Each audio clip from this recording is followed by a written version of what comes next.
Nowadays, Kingdom Hearts has the reputation of being convoluted, confusing, and a little bit cringe-inducing. With a series of games that spans various platforms, each of which contributes to the main story of the series, it's true that sometimes that it can feel like a bit much. Although there is still a lot of content to play through, the widely available remastered compilations certainly help. While what people define as cringe is very subjective, it seems that a lot of it comes from people correlating its sincerity with being cheesy or cringe, but it wasn't always like this. As a kid playing Kingdom Hearts right around the time it first came out, none of this had any bearing on my decision to pick up the franchise. Kingdom Hearts was the first game I ever played on the PlayStation 2. When I first saw an ad for the game on TV, it featured Donald and Goofy fighting alongside a character who looked like he belonged in Final Fantasy. Like most kids my age, I loved the Disney animated films, and I was also just starting to get into the Final Fantasy franchise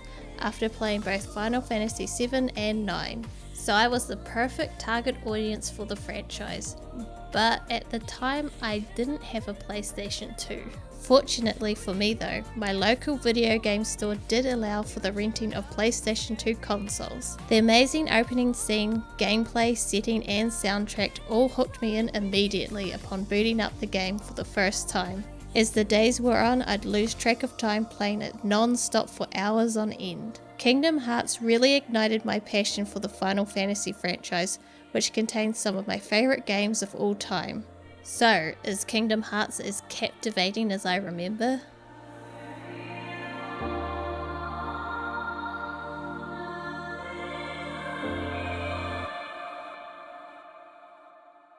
In 2002, Kingdom Hearts was published exclusively for the PlayStation 2. Years later, it was re-released in HD for a variety of platforms. We'll be going through the Kingdom Hearts HD 1.5 plus 2. Kingdom Hearts HD 1.5 plus 2.5 remix, geez that was a mouthful, on the PlayStation 4 for this retrospective. This version is actually quite different from the one I played as a kid because it is a recreation of the first game's final mix version. It also added reaction commands, which were initially introduced in Kingdom Hearts 2. Kingdom Hearts is an action RPG with a little platforming thrown in.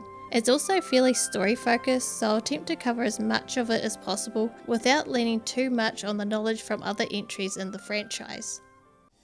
Kingdom Hearts opens with a beautiful pre-rendered cinematic. It should come as no surprise that something of this caliber can be found here if you are familiar with the Final Fantasy series. Even now, 2 decades later, I'm still in awe of this sequence. There's a lot of symbolism and foreshadowing of events that will take place during the game and probably just some stuff added to make it look cool and to make it work with the music. Many characters in Kingdom Hearts are depicted falling or descending from the sky or water. The image of Riku boldly reaching out to Sora as the latter tries to do the same, but is unable to do so, seems to represent their relationship throughout the game. Also, it's a foreshadowing of what's about to happen on the Destiny Islands. The visuals are accompanied by an awesome song, Hikari, which I cannot play for you because YouTube will copyright claim the hell out of this video. The English version song, titled Simple and Clean, requires a severance from Kingdom Hearts in order to fully appreciate, as the lyrics have no place in the game's narrative. But I have heard that the original Japanese version does. This just happens sometimes when translating something over. Things that work in Japanese just don't sound right or work at all in English. It's still a cool song though, no matter which language you choose to listen to it in. Sora will eventually find himself falling into the darkness. A flock of doves will fly away, revealing a platform adorned with a stained glass of Snow White and the 7 Dwarfs. This is sort of a tutorial section, and I say sort of because this game includes a lot of elements that will be disclosed gradually, so this tutorial will simply teach you the fundamentals of the gameplay. Throughout this segment, Sora will be guided by a disembodied voice. Because the voice is not spoken, it is unclear who is communicating to him at this time. 3 pedestals with a sword, shield and staff will appear. You must select one to keep, then you'll choose one to sacrifice. Keeping the sword increases your strength, the shield increases your protection, and the staff increases your MP and AP, which are magic points and ability points. Sacrificing the sword weakens you, the shield makes you less protected, and the staff reduces MP and AP. What you choose to keep and which you choose to sacrifice has a significant impact on how Sora levels up over the course of the game. However, this isn't really explained to the player in any way. To first-time players, the way the game explains the leveling system is incredibly ambiguous. I understand that the environment is meant to be mystical and dreamlike, but there's practically no way for a new player to make an informed decision about any of the choices presented in this section without first consulting a guide. Following your decisions, Sora will descend to another platform where the game will teach you the fundamentals of combat. Whichever weapon you chose to keep will be Sora's weapon. Your command menu is located on the left side of the screen. You can do specific actions from here, such as attacking, performing magic, and using items. There will also be a context-sensitive prompt that appears on the top of this menu. This menu is extremely similar to those seen in many turn-based RPGs and functions in the same way, except that all actions are done in real time. It takes some getting used to and can be stressful at times when you're in a rush, but it also provides a lot of flexibility when approaching the game's numerous combat engagements. In Kingdom Hearts, you'll either be in one of two states, non-combat mode or combat mode. While out of combat, the command menu will be blue. In this state, you can access the menu, as well as use context-sensitive actions such as interacting with NPCs and opening chests. When exploring cleared out areas or safe places, you will be in this mode. The second state is combat mode, which turns the command menu red. You cannot enter the menu while in combat and have access to only what you have configured into your command menu. While in this mode, the targeting system will also be operational. The auto lock does a good job of following the nearest Heartless to Sora, which is usually the one you want to attack. However, this is not always the case, so you can use the manual lock-on instead. This will lock the target onto a specific Heartless until it is defeated or you move to a different target. The targeting system does a good job of following the action, although the camera often struggles to keep up. This is especially noticeable while battling in small rooms and narrow corridors when the camera refuses to cooperate. Getting a decent view of the action is nearly impossible. Sometimes Sora will just be swinging at a Heartless off screen, and all you can do is hope you strike it. When Sora is locked onto a Heartless, his movements will become orientated around it, making Keyblade attacks and magic more effective. The biggest disadvantage of being locked on is the restricted movement and reduced ability to quickly take out several targets. When there are a lot of smaller enemies on the screen, it is sometimes beneficial not to lock on. Later in the game, Sora will gain a variety of abilities and magic that will alter the way he approaches combat. For example, the ability to roll and block attacks. There are also abilities that allow him to lengthen his combos and special finishes that stun enemies. Kingdom Hearts, like most RPGs, contain a leveling system.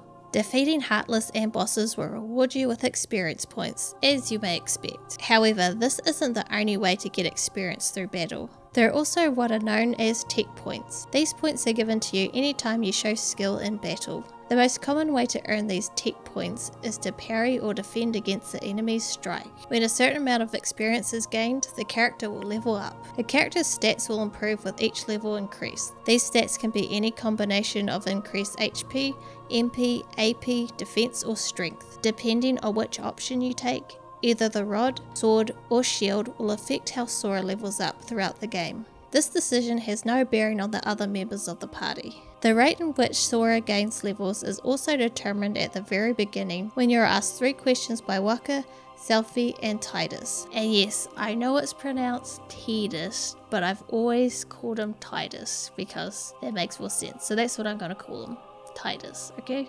Anyway, if you choose the first options, your journey will begin at dawn. Sora will level up fast from levels 1 to 50, but will level up slow from levels 51 to 99. If you choose the middle options, you'll begin at midday, meaning you will level up at a consistent pace all the way. If you choose the third option, Sora will begin his journey at midnight, meaning he will level up slowly from levels 1 to 50, but quickly from levels 51 to 99. If you're playing on the hardest difficulty, I'd recommend choosing the fast leveling at the beginning, as you'll get access to more combat options early on, and by the time you get to the mid to late game, you'll have plenty of items and equipment to offset your slower level progression. Running up to the final platform, Sora will be faced with the first boss of the game. Darkseid is a massive Heartless. Using the techniques taught in the tutorial, he is very easy to take out. Just target and attack his arms whenever you get the chance. After a few hits, Darkseid will begin to overpower Sora, making him be dragged down into a pool of darkness. You darkness, you black midnight evil motherfucker, black magic darkness. The disembodied voice from before encourages Sora not to be afraid because he holds the mightiest weapon of them all. Now, as a kid, I thought that they were referring to the Keyblade, but now replaying this as an adult, it is really obvious that they are talking about his heart. That wasn't really ambiguous at all, I was just dumb. Sora awakens on the sands of a beach. He gets awoken by his friend Kairi, who is later joined by Riku. Sora and Riku's homeworld is Destiny Islands. Our activities on this island teach us about Sora's motivations and his connections with his friends. Riku is a lifelong friend and rival of Sora. Being young teenage boys, both Riku and Sora compete with one another over who is strongest and fastest. Playing through some of these activities, it is clear that Riku does have a bit of a leg up on Sora. Kairi, who isn't originally from the islands but has no recollection of her origins, is one of their closest friends. Sora clearly has a crush on her, and Riku has a tendency to playfully taunt him about it on occasion. It's obvious that the three of them care about one another and have the same aspirations to go to other worlds. They want to leave Destiny Island so badly that they are banding together to create a raft, despite the fact that they already have 3 boats, but we're just gonna ignore that for this. We must travel around the island in search of the supplies we need to complete the raft. That night before going home, Kairi asks them what they'll do in New Worlds. Riku has his own plans and then thanked Kairi for inspiring him. You wanted one, didn't you? A Palpu fruit? If 2 people share one, their destinies become intertwined. They'll remain a part of each other's lives, no matter what. Come on, I know you want to try it. What are you talking?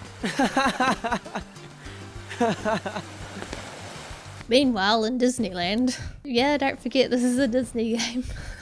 Donald, yes, that Donald, is going to meet up with King Mickey. However, when he makes it to the throne, he finds Pluto there instead, holding a letter in his mouth.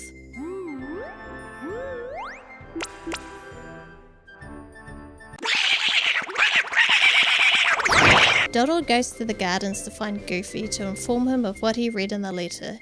He urges Goofy that it must remain a secret, but is overheard by Minnie and Daisy.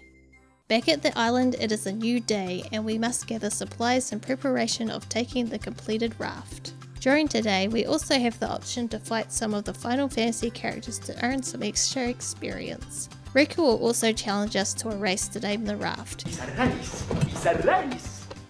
I'm winning! I'm winning! You have to run to the star checkpoint and back, but I was dumb and actually forgot to touch the checkpoint, so I had to run all the way back. You're stupid! When searching for supplies, we enter a cave where the walls are covered in drawings. There is also a closed door with no handle or anything. A short flashback will play showing Sora drawing himself giving a Palpu fruit to Kairi. It is here where we are confronted by a mysterious hooded figure. What? Who's there? I've come to see the door to this world. Huh? This world has been connected. Well, what are you talking about? Tied to the darkness. Soon to be completely eclipsed. Well, whoever you are, stop freaking me out like this. Huh? Well, where did you come from? You do not yet know what lies beyond the door. So you're from another world. There is so very much to learn. You understand so little. Oh yeah? Well, you'll see. I'm gonna get out and learn what's out there. A meaningless effort. One who knows nothing can understand nothing.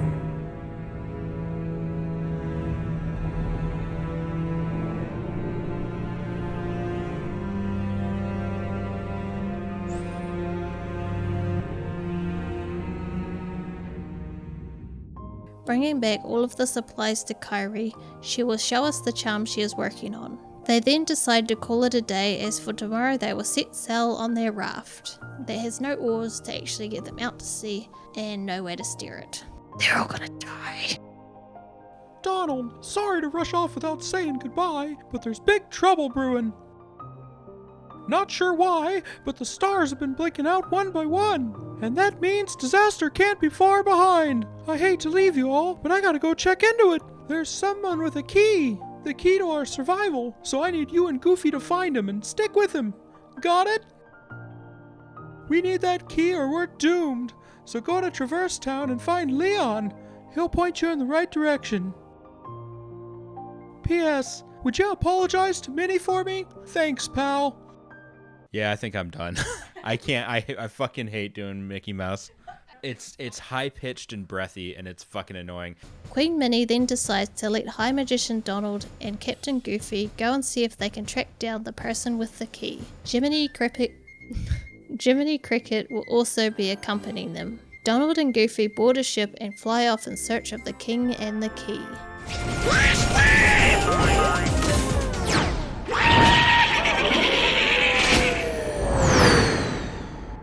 Sora is in his room when he notices a storm is building at the island and promptly makes his way over there to secure the raft. Sora! Dinner's ready! Come on down! Sora? We're never gonna know what Sora was gonna have for dinner. The biggest mystery of Kingdom Hearts. When he arrives, he sees both Kairi and Riku's boats are already there. With a huge ball of darkness looming in the sky, Heartless begin to spawn, but we are only armed with a wooden sword and we are unable to do any damage to them. We run around in search of our friends while dodging the shadows. Crossing the bridge, we find Riku waiting for us. Where's Kairi? I thought she was with you. The door is open. What? The door is open, Sora. Now we can go to the outside world. What are you talking about? We've got to find Kairi. Kairi's coming with us. Once we step through, we might not be able to come back. We may never see our parents again. There's no turning back. But this may be our only chance. We can't let fear stop us. I'm not afraid of the darkness.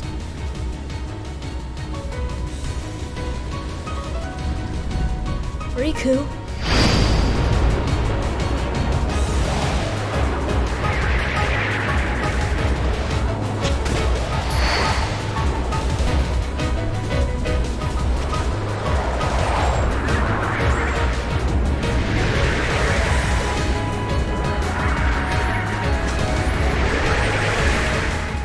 Riku clearly understands a lot more about what is going on than Sora does for this cutscene, but how he found out about all of this is unknown. He did bring up the door and how it has been opened, so it is evident that we must now proceed to the cave. Now that Sora wields the iconic Keyblade, the shadows can be easily taken out.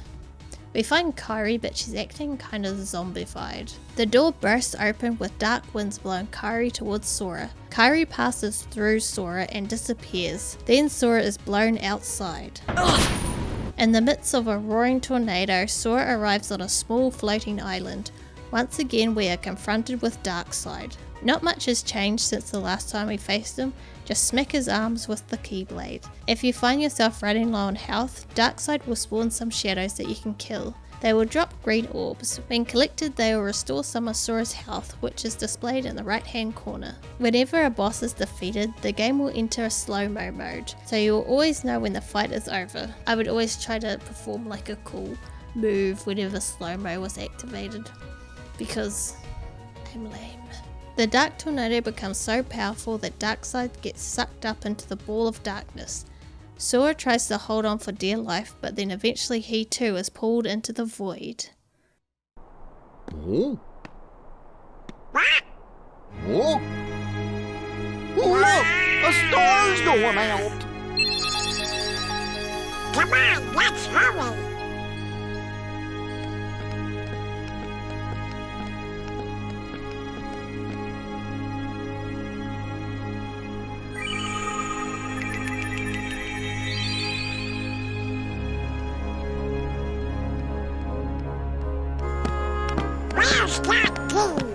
Hey, you know, maybe we ought to go find Leon. Oh, Donald, you know, I bet you that, What do you know, you big Toyota? What do I know? Come on, Pluto!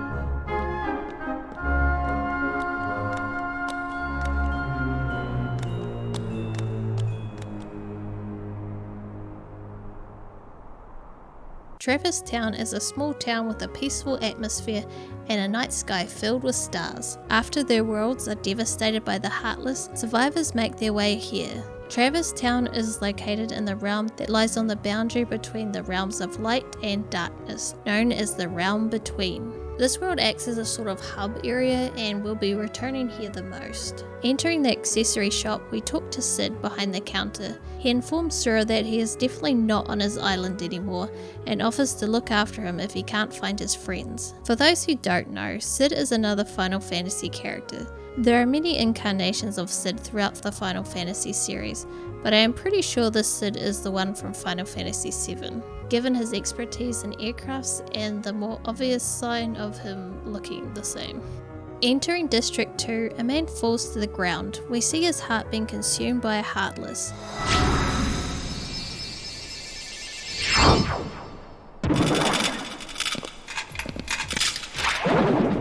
Shadows begin to swarm around us. We fight our way through them using the Keyblade when we are eventually found by Leon, aka Squall from Final Fantasy VIII. Leon is quite a rough battle for such an early stage. It doesn't do anything to the game if you win or lose, so this battle doesn't really matter, unless you want an elixir and the XP. The best tactic is to just keep moving and get a few hits in when you can. Whether you win or lose, Sora passes out and is taken to a nearby hotel by Leon and Yuffie from Final Fantasy VII, who shows up after the fight. At the time this is going on, Aerith approaches Donald and Goofy and takes them to the same hotel but in a different room. After that, a new cinematic shows Riku waking up in an unfamiliar location. In addition to the gameplay tweaks, they also incorporated some new cutscenes like this one for Final Mix. This cutscene has no voice acting, but it is animated as if it should, which gives it an odd look.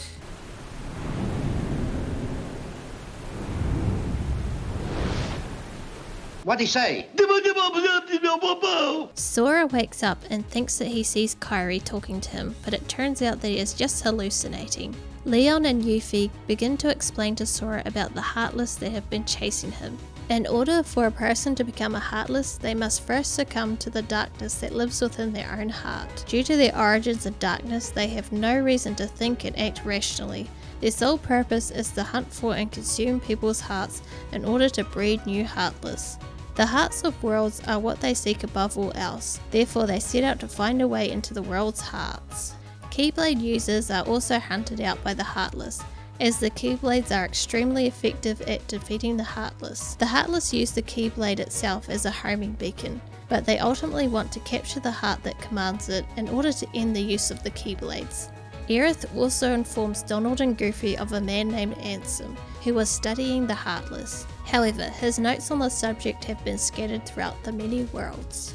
Yeah, so the game likes to lay out a lot of exposition at the beginning of the game. And yes, we are still talking about the opening couple of hours. Kingdom Hearts 1 is very front-loaded when it comes to its plot. It's good in that it helps to set up the game's universe, but it does mean that the gameplay does end up taking a bit of a backseat for a while. You would have noticed that this game focuses a lot on hearts and darkness, which is fine because those are the main themes of the game. The issue is with how these concepts are used within dialogue. The characters talk about hearts and darkness a lot, but it isn't always clear if they're referring to them in a literal sense, like someone's physical heart, or the actual physical darkness that we see frequently throughout the game, or in the metaphorical sense, because it is used both ways. This makes some of the conversations sound a bit weird, but I'm pretty sure this is done on purpose because it is used in a sort of twist reveal near the end of the game. Donald and Goofy finally catch up to us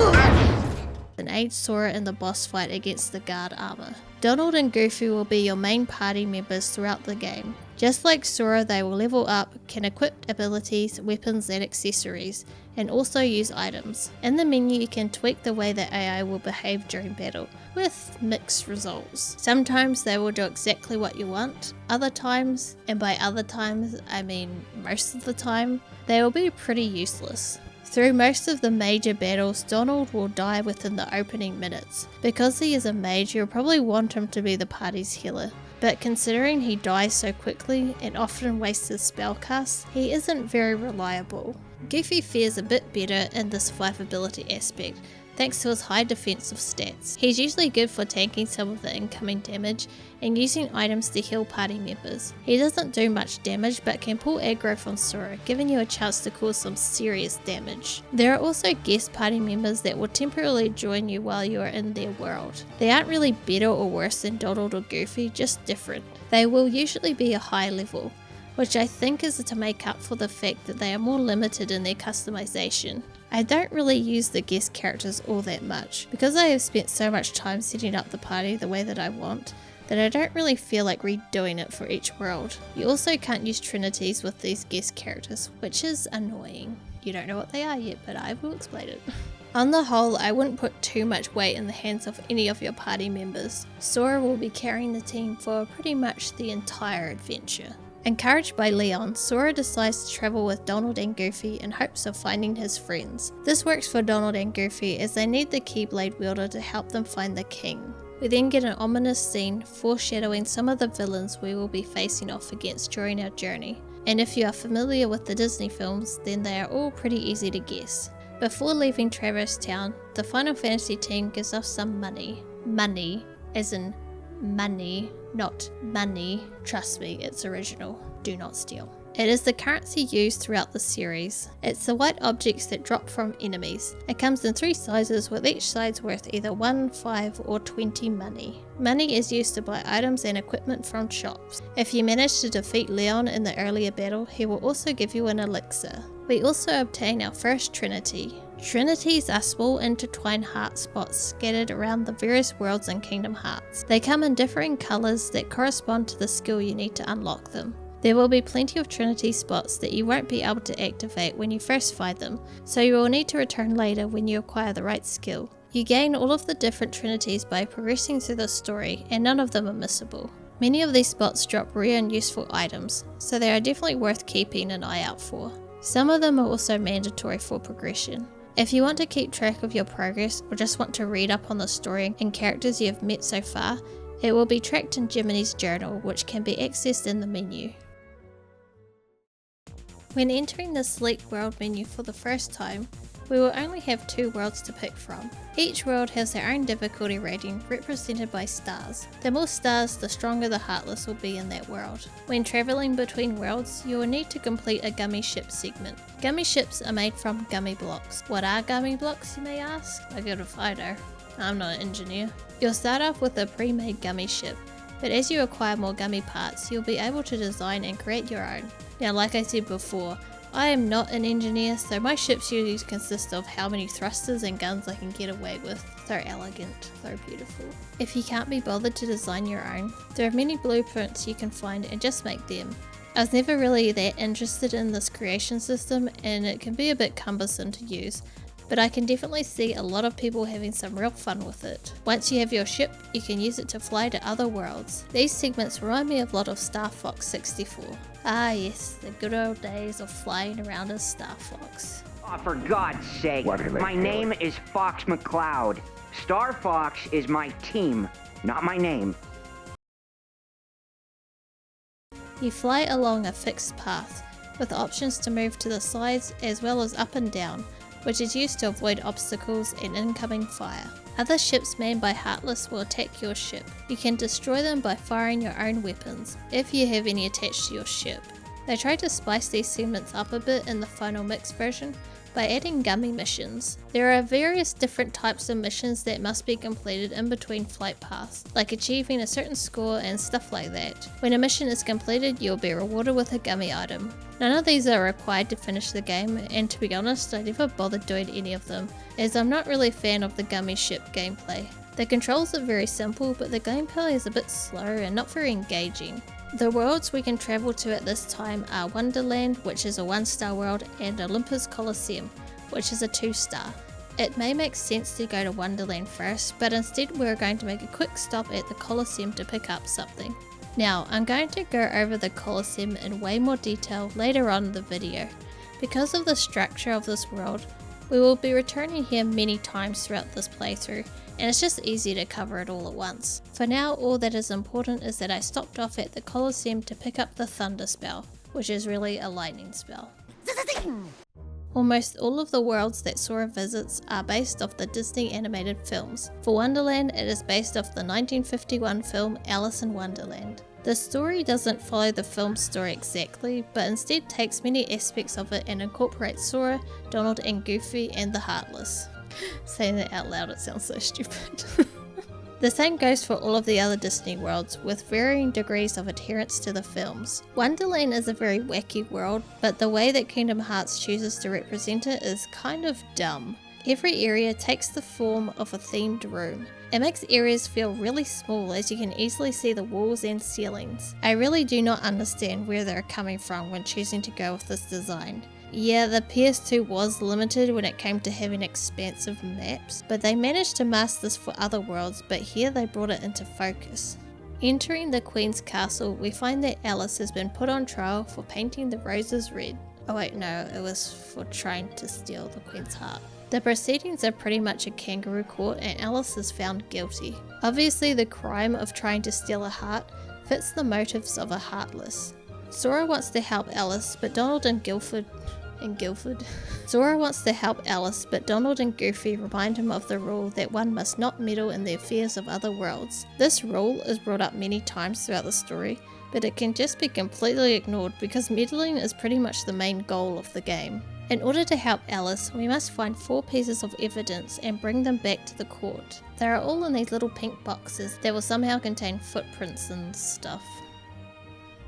They are scattered throughout Wonderland, and we will need to complete simple environmental challenges in order to find them all. Once we have enough evidence, we bring it back to court where the Queen really does not give a shit. The evidence will be randomized, and you will need to pick a box to open to show to the court. If you collected everything, you'll most likely choose one of the boxes that have evidence pointing to the Heartless. If you're really unlucky, Donald or Goofy or both of them will show up in the box you choose. They'll be imprisoned and you'll be alone in the upcoming battle. No matter the outcome, you'll have to fight the card soldiers and the tower. If either Donald or Goofy are in prison, you can attack their cages to break them free. During the fight, focus all of your attention on the tower and forget the card soldiers. After you break the tower, the fight will end. Unfortunately, Alice was taken during our scuffle. To find where she has gone, we took to the Cheshire Cat, who hints at the fact that she has been taken by the Heartless, and in order to find the culprit, we will need to light the lamps to spawn the shadows. Doing this will allow us to fight the boss of this world. This boss is the reason why we took our little detour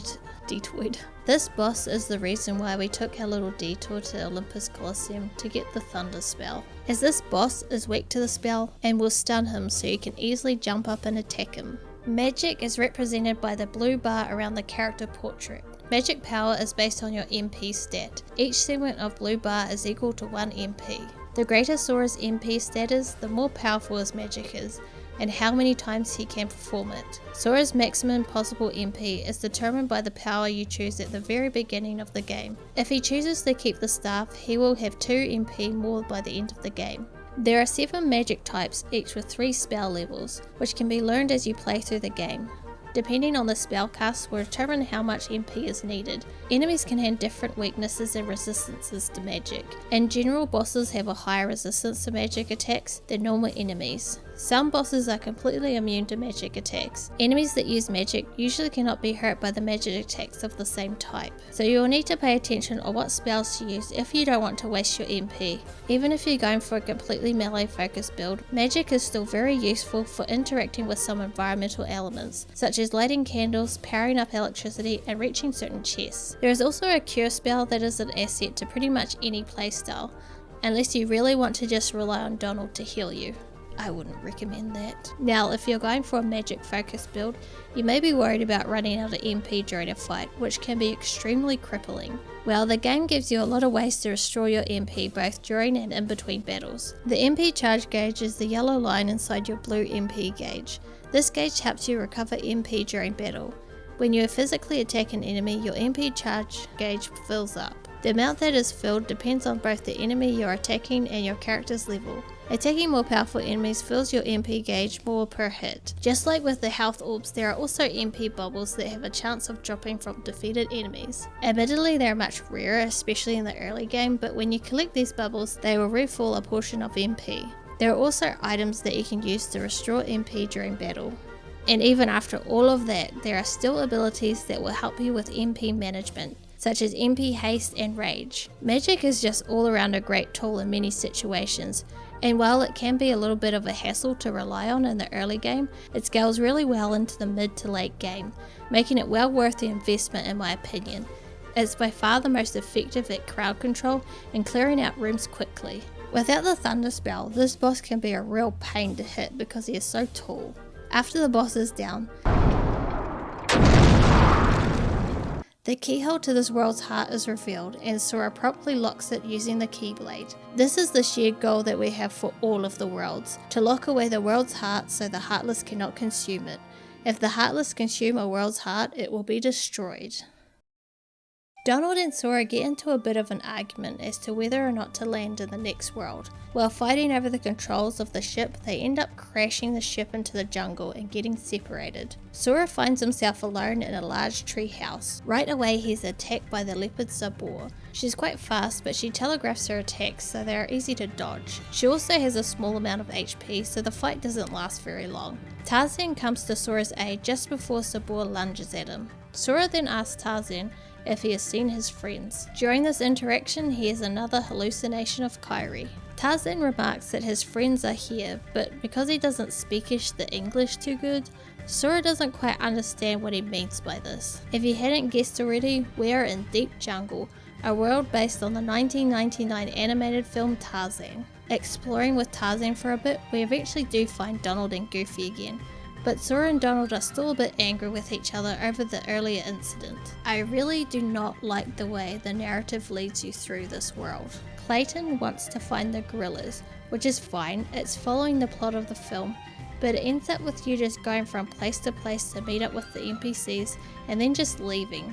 It doesn't feel like you're really contributing to anything that's going on. As you explore worlds, you will come across save points. Upon standing on one, all of the party's HP and MP will be fully restored. You can obviously save your progress, but you can also rearrange the party and for some save points access the gummy ship. Now, because of the way Deep Jungle is laid out and because of how often the story expects you to move from place to place, this gummy ship feature can actually be used as a sort of fast travel system between save points. Thanks to the PS4's fast load times, it is often more convenient to just leave the world and re-enter via this method. Eventually, Clayton gets fed up with being constantly thwarted in his efforts to hunt the gorillas, and the Heartless, sensing the darkness in his heart, end up teaming up with him. As Sora and the gang are travelling through Deep Jungle, Sabor will attack the party several times. Before we can fight Clayton and his pet Heartless, we will need to fight Sabor one last time. The fight plays out the same as all of the other encounters, except she will have more health.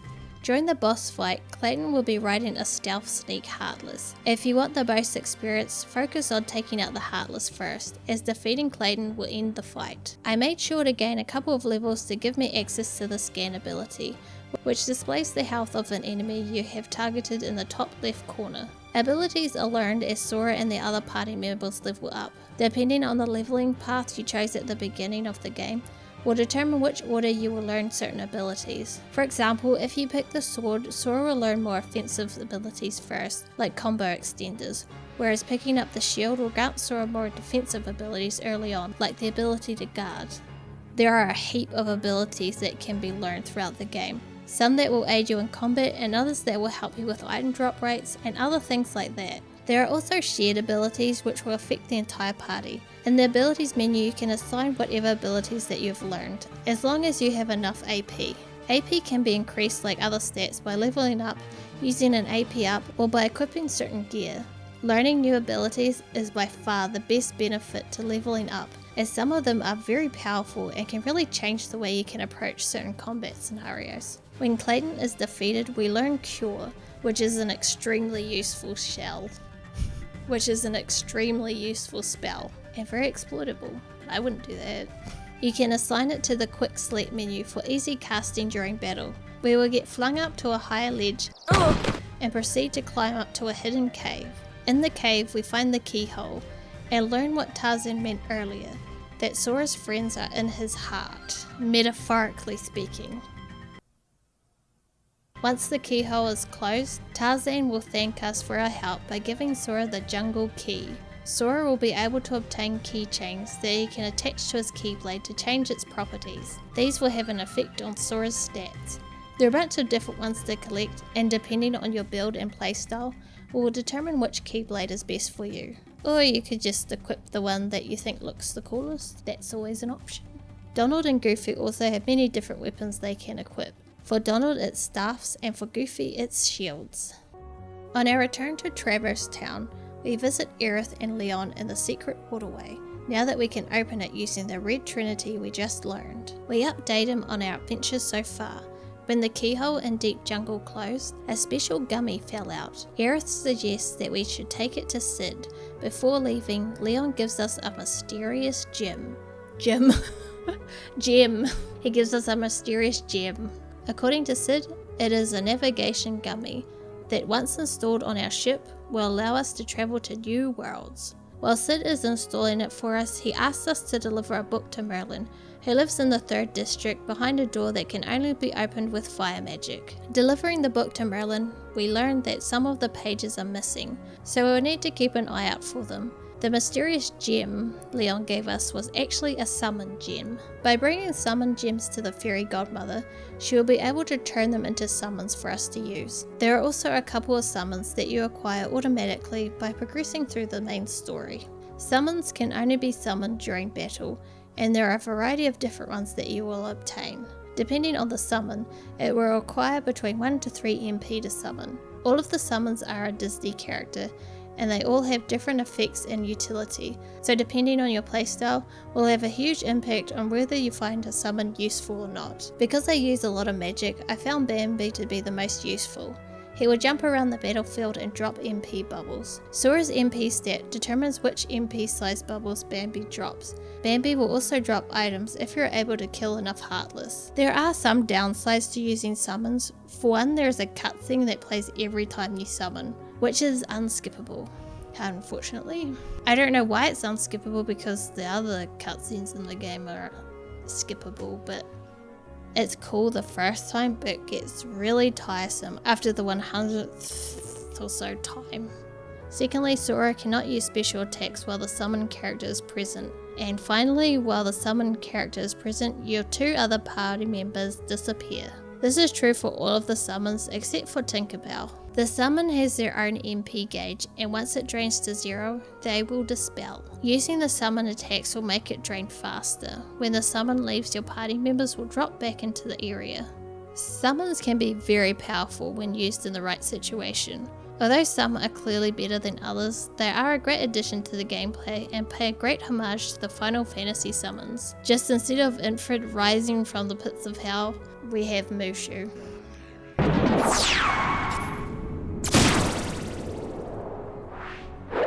There you are. What's going on? Riku! Hey, cut it out. I'm not dreaming this time. Right? I hope not. Took forever to find you. Riku! Wait a second, where's Kyrie? Isn't she with you? Well, don't worry. I'm sure she made it off the island too. We're finally free. Hey, she might even be looking for us now. We'll all be together again soon. Don't worry. Just leave everything to me. I know this.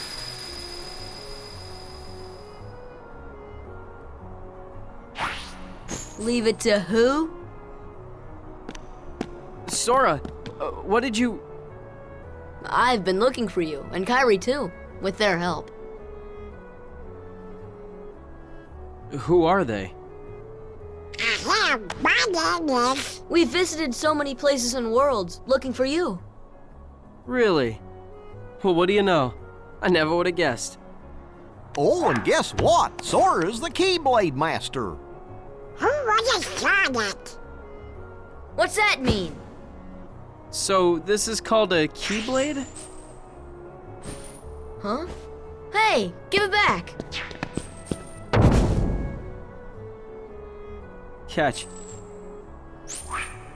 Whoa. Okay, so you're coming with us, right? We've got this awesome rocket. Wait till you see it. No, he can't come. What? Forget it. Oh, come on. He's my friend. I don't care. Oh, he's gone. Riku? Nice going. Oh well. At least he's okay. And who knows? Maybe we'll run into Kyrie soon too. Meeting up again with the Final Fantasy gang in this modest residence, they bring up Ansem's report. According to the new information, Ansem was known as Ansem the Wise and was the leader of their world that was destroyed by the Heartless. We find Riku jealously staring through the window with Maleficent while this dialogue is taking place. She convinces Riku that Sora has moved on and found new friends. I used to think that Riku was being really dumb in this situation, like it's really obvious that Maleficent is evil and Sora clearly still cares about him. But in a way it does make sense, as he is just a young teenager, and teenagers tend to have a habit of doing irrational things, especially when it comes to peer group dynamics. So I think the story actually kind of nailed that aspect of the character. Like the previous worlds we have visited, Traverse Town also has a keyhole somewhere that will need to be locked. By climbing to the top of this building and ringing the bell 3 times, it will reveal the location of the keyhole. But before Sora is able to close it, the party is attacked by guard armor once again. The fight won't go on for too long until the armor collapses and then transforms into opposite armor. And no, I did not make up that name, that's actually what it's called. I really like the concept of this boss. They essentially are just reusing an old boss, but in a completely new way. It features new attacks and is a lot more challenging. Focus on taking out the limbs and then finish off the main body. When it's completely destroyed, we are free to lock the keyhole. You'd think that closing up the heart of the world would stop Heartless from appearing in that world, but it actually doesn't. Not that I think it should, because the combat is the best part about the game. Or maybe it actually does, and the Heartless only spawn when the Keyblade wielder is around. I don't know, I'm just rambling at this point. Oh yeah, I almost forgot to mention there are 101 Dalmatians that can be collected all throughout the various worlds. Bringing them back to Pongo in Traverse Town, he will reward you with items. Sid has finished installing the navigation gummy, so we can now visit some new worlds. He also installed a warp function to our ship, which allows us to fast travel to worlds we have already visited. If you're like me and don't really like the gummy ship segments, this is a godsend, and I'm so glad that they added this feature into the game. And hey, if you like the gummy ships, you don't have to use it. It's a win-win.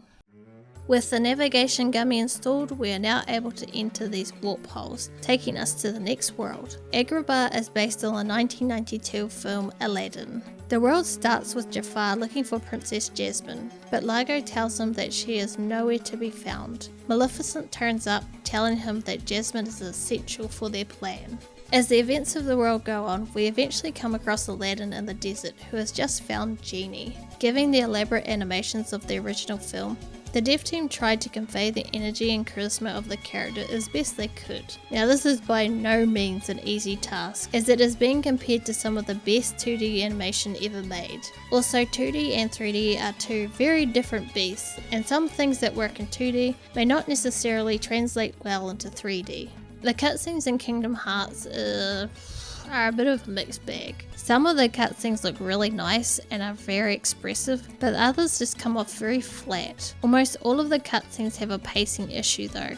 They linger on too long for many of the shots, and there are a lot of awkward, unnecessary pauses between lines of dialogue. The characters have two different models that they will switch between. A more detailed model with facial rigging, and a lesser detailed one that is used mostly during gameplay. The lower detailed models swap between mouth and eye textures to convey dialogue and emotion, which works fine during the gameplay, but when they are used during cutscenes, it does not look good, especially when it keeps switching between them in the same scene. The graphics as a whole still look really good. Thanks to the stylization of the environments and characters, the upscaling of textures into HD holds up really nicely, I think. Jasmine does end up being taken, and by a sentient pot of all things.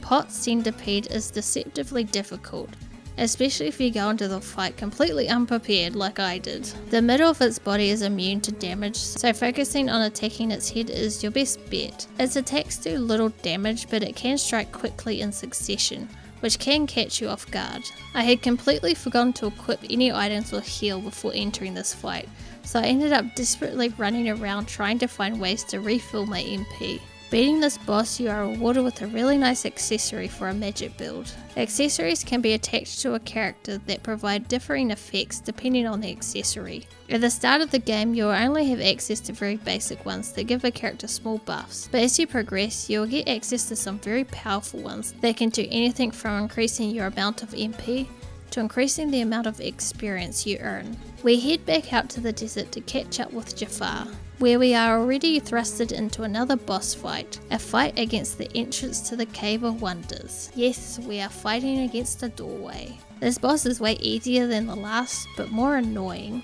You have to attack both of the eyes, and it's really easy to fall off the head. In the Cave of Wonders, we need to find a way to remove this pillar that is blocking our progression. The solution is really easy. We just need to hit the pillar from the bottom. In this waterway section, you have the option to explore through it and gather a bunch of rare items. Items can be found throughout the various worlds and are often given as rewards from NPCs. They can be found in chests and have the potential to be dropped from enemies. They can range from consumables like potions and ethers to more rare items that can be used for crafting, or as it is referred to in this game as synthesis, which I will go over once we have access to it. The items that are found in chests are predetermined and will be the same for every player. Items dropped from enemies, however, will rely on a bit of luck, which if you're wanting to obtain some of the rare items will be the bane of your existence. Certain enemies will drop certain items, but it isn't always guaranteed. There are abilities you can equip to Sora and the other party members to increase your odds of getting the drop that you want. But even then, sometimes you just don't have the luck, and it can take quite a bit of grinding to get what you want. Trust me, I would know. Consumable items can be equipped to the character's action menu and can be used during battle. Now, I don't trust Donald and Goofy with using items responsibly, so I usually only give them some during boss fights, because honestly, they'll just bloody waste them. I also make sure to take the items off the guest characters in each world because they are free, and just like Donald and Goofy, they're just gonna waste them. There are also some items that can only be used from the menu, such as cottages and camping sets, which will restore your party's health and MP. They are meant to be used when travelling between save points, but I always forget to use them. Then there are stat up items that when used will permanently increase the stat to the character you use it on. With the pillar out of the way, we can now enter the lamp chamber. That boy again? He is more persistent than I expected. Why not explain the situation to that boy Riku? Doing so may actually prove useful to our... Wait a second, are you Maleficent? Jafar, let Jasmine go! Not a chance. You see, she's a princess. one of 7 who somehow hold the key to opening the door. The door. The next 2 boss fights are super easy. This world really has a difficulty curve issue. It's pretty much the exact opposite of what it should be. The world starts with the hardest boss and ends with the easiest. Jafar telegraphs his attack to the moon and back, so you have plenty of time to react. Genie will be chasing you around the arena, but at a leisurely pace, so you don't really need to pay attention to him. Even if he does manage to hit you, he doesn't do much damage. Just focus on hitting Jafar. When his health drops to 0, he will flee. We check up on Jasmine. Why Sora doesn't take this opportunity to lock the keyhole? Who knows? Script does though. Jafar will use his final wish to turn himself into a genie. Dropping down the hole will start the next fight. Mainly all you have to do is run around from Jafar's spells and just hit Largo and the magic lamp. Lock onto Largo and do nothing but attack him the whole time. Sealing Jafar away into his lamp, we receive our first Ansem report, called Ansem Report 1. How fitting. Much of my life has been dedicated to the pursuit of knowledge. That knowledge has guarded this world well, not a soul doubts that. I am blessed with people's smiles and respect. Though I am called a sage, there are things I do not understand. I believe darkness sleeps in every heart, no matter how pure. Given the chance, the smallest drop can spread and swallow the heart. I've witnessed it many times. Darkness of the heart. How is it born?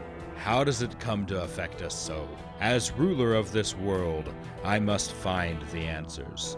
I must find them before the world is lost to those taken by the darkness. While sealing Jafar away, someone takes Jasmine.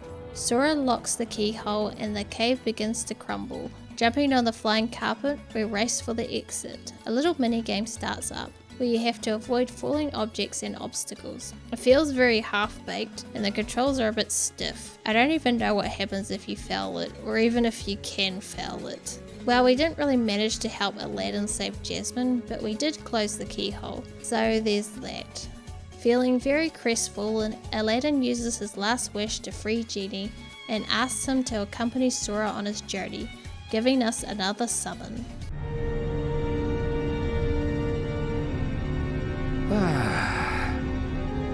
That smarmy Vizier could have had him. If someone had stuck around to give him a hand. Hey, I did my part. I brought the princess, didn't I? Jafar was beyond help, consumed by his own hatred. One should beware of letting it burn too fiercely. Whoa, lighten up. I'm as cool as they come, okay? By the way, kid, have we got something special for you? Huh? We had a deal, yes? You help us, and we grant you your wish.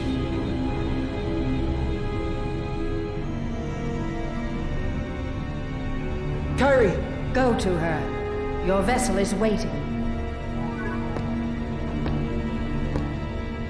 Just remember, this is no pleasure cruise. It won't be a pleasant voyage. Why are you doing all this for me? What's the catch? Catch? What's the catch? Silly boy. You're like a son to me. I only want you to be happy. I seriously doubt that. Believe what you wish. But lest we forget, I kept my end of the bargain.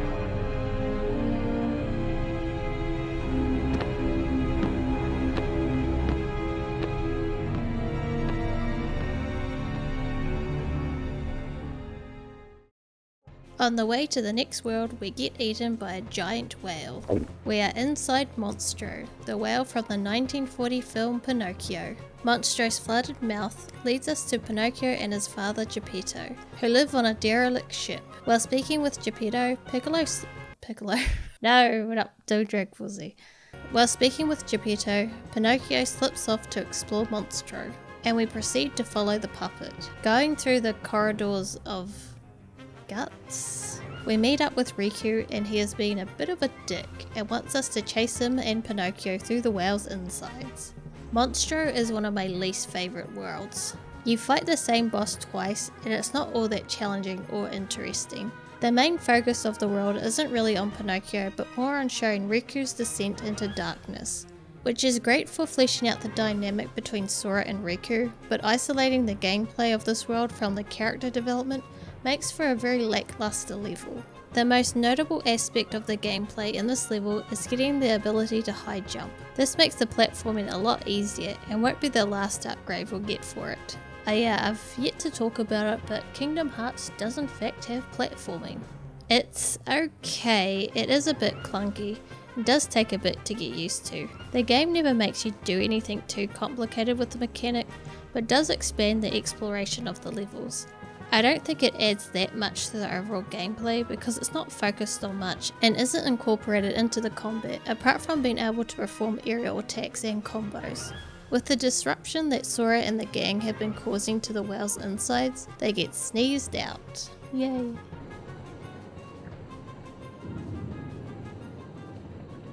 So, Kairi's like a lifeless puppet now? Precisely. And her heart was... Taken by the Heartless, no doubt. Tell me, what can I do? There are 7 maidens of the purest heart. We call them the Princesses of Heart. Gather them together, and a door will open to the heart of all worlds. Within lies untold wisdom. There you will surely find a way to recover Kairi's heart. Now, I'll grant you a marvelous gift. The power to control the Heartless.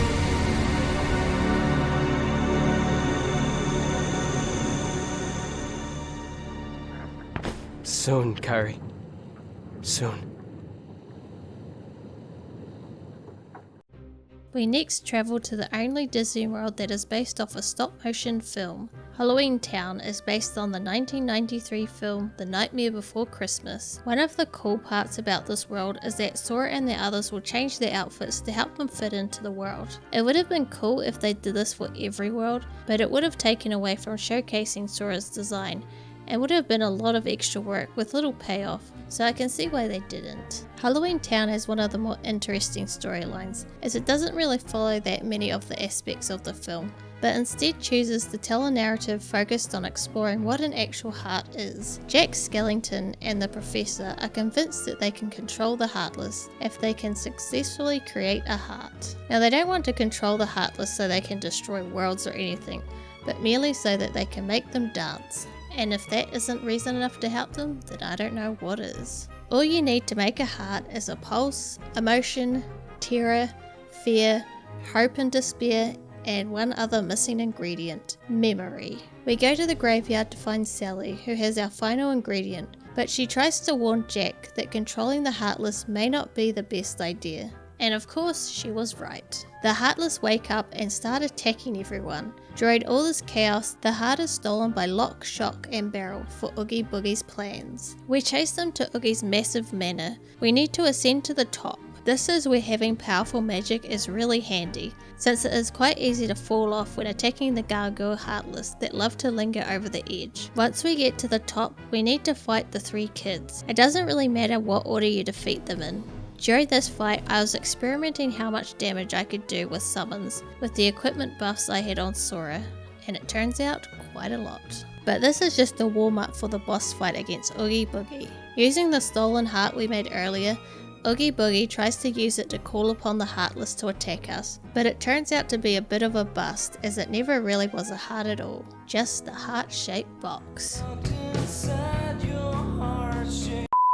We are positioned on a massive roulette wheel. What you have to face is determined by Oogie's roll. Jumping on certain locations on the wheel will cause you to be trapped on that spot. You'll also be raised up to Oogie so you can smack him. Eventually he will knock you back down, and you just need to rinse and repeat this process until you win. For defeating him, we receive Ansem's Report 7. I am studying material from the meteors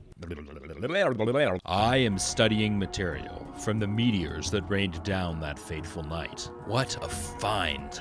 The material is foreign to our world. It is elastic to the touch, and when two pieces are combined, they bond easily. None of the records even mention such a substance. Was it introduced to this world when I opened the door? I wonder how many other such materials drift through the atmosphere of this tiny world. I wish I could soar off and find out. Could there be uncharted worlds up there?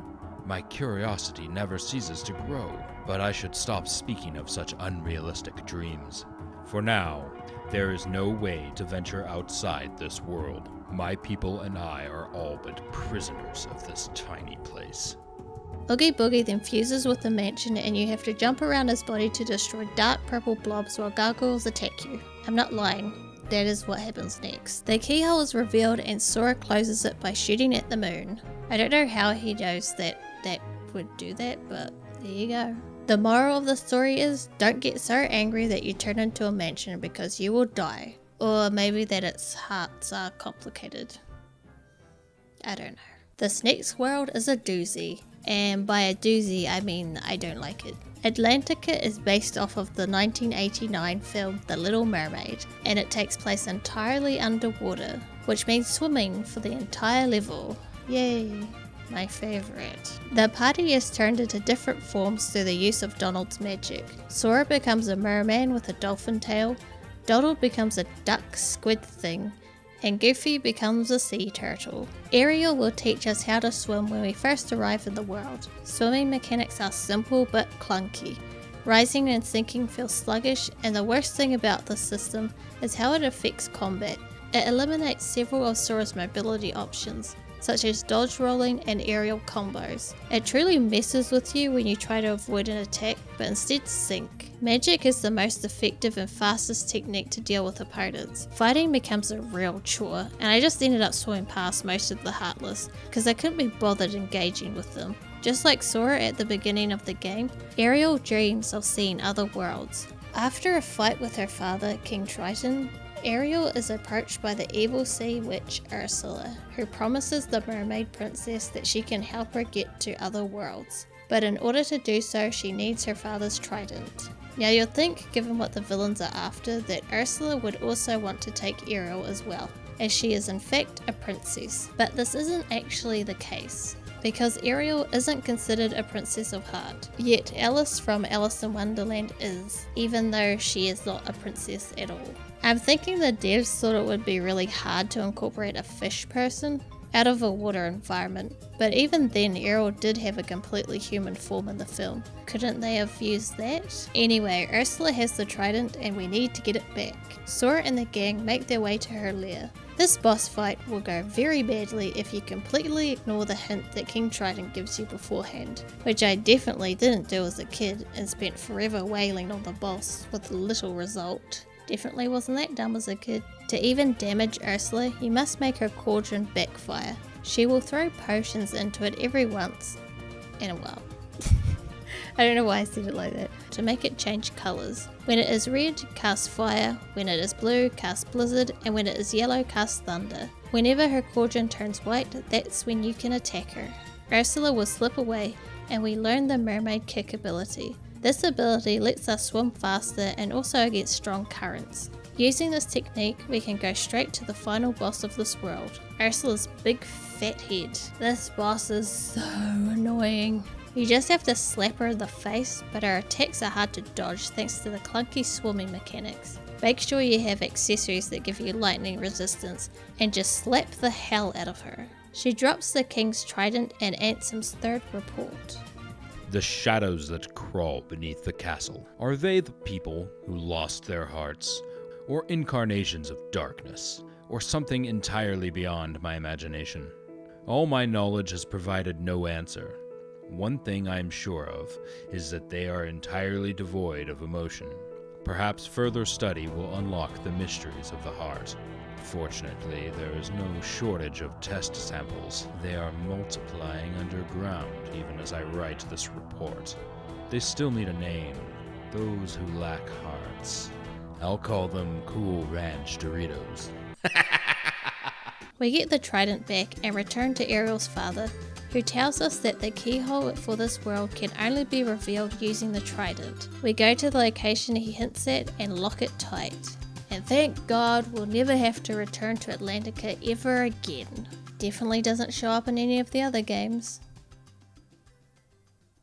Flying through space once again, we are suddenly approached by a pirate ship and are promptly captured. And we are now at the last Disney World, Neverland. Well, it's not the last Disney World, but we'll get into that a little bit later.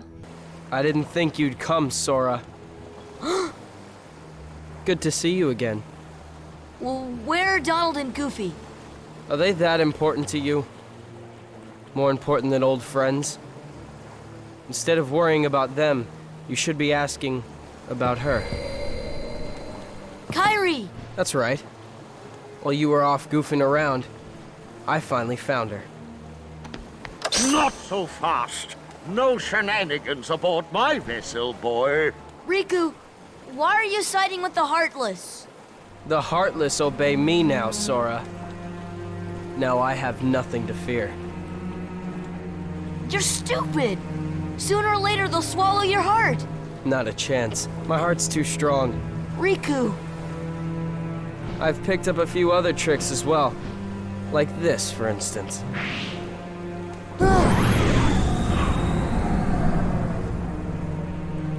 You can go see your friends now.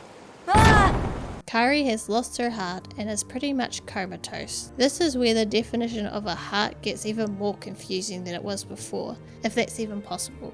It seems that hearts aren't a vital organ like in real life, but acts more like what many of us would refer to as a soul, I think. We are locked up with Peter Pan in the lower deck. He says that he is here to save Wendy. Captain Hook has kidnapped Wendy, thinking that she is one of the princesses of Heart, but she's not. Tragedy, ain't it? Despite this world being Neverland, most of the level takes place on this cramped ship.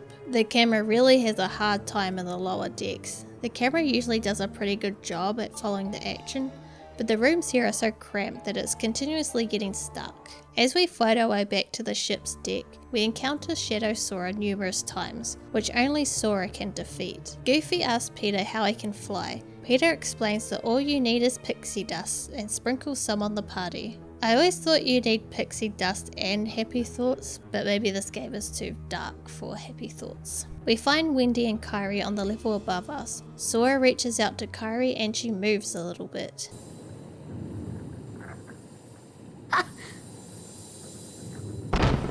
Oh! Oh! Wendy! Hey, let's get up there! In the captain's cabin, we must defeat our Shadow. He moves around a lot and can also split into three, so he can be a bit annoying to hit. Most of the fight is spent chasing him around the cramped room. Wendy is unconscious in the next room, but Riku has fled with Kairi to Hollow Bastion. Peter takes Wendy to safety and we can make our way to the deck to fight Captain Hook. During this fight, we'll have the ability to fly. It controls about the same as the swimming, but I don't find it as annoying, because you can land on the ground and regain normal combat abilities. This boss fight is really easy, since you have so much room to move around and give yourself space to heal, etc. There are also Heartless that will spawn in the fight, but using magic on them makes them a breeze to take out. Hook's movements are a bit manic, but he can't really do much to you. When the battle is over, we get another piece of Ansem's research, Report 9. Simply astonishing. Today I had a guest from another world. He is a king, and his vessel is built of the material that composed the meteors. He called the pieces gummy blocks. It seemed that my opening the door has opened a path to interworld travel. We talked for countless hours, but one story in particular caught my interest. That of a key called the Keyblade. Keyblade is said to hold phenomenal power. One legend says its wielder saved the world, while another says that he wrought chaos and ruin upon it. I must know what this Keyblade is. A key opens doors. It must be connected to the door I've opened. In London, and yes, London is canon in the Kingdom Hearts universe, we visit the Big Ben where the keyhole is revealed on the clock face. Locking the keyhole, we receive another navigation gummy, along with the glide ability, and have Tinkerbell come with us in the form of a summon.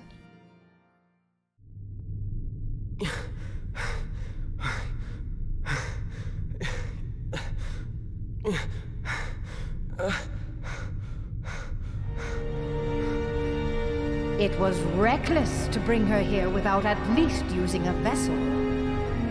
Remember, relying too heavily on the dark powers could cost you your heart.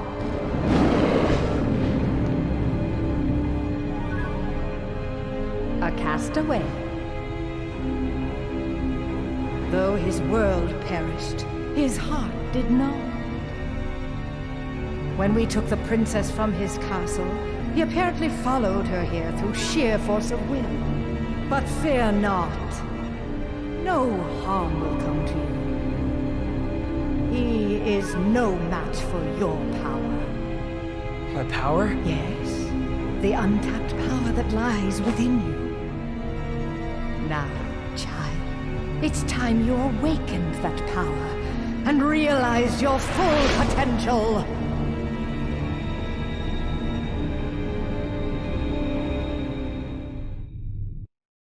Since we have to return to Traverse Town for Sid to install the navigation gummy, let's visit Merlin's while we are here and take a look at that book that was missing pages. As we were exploring all over the other worlds, we did manage to find all of the pages. When we enter the book, we land on a flat map of the 100-acre wood. When Sora first goes into the book, he meets Winnie the Pooh, who is the only one left in the book. Each section of the map will reappear as you progress through the pages. The world is a collection of mini-games that you can play through to help the inhabitants of the 100-acre woods. You'll earn some pretty nice items as you play. This world is very chill and there's no combat at all.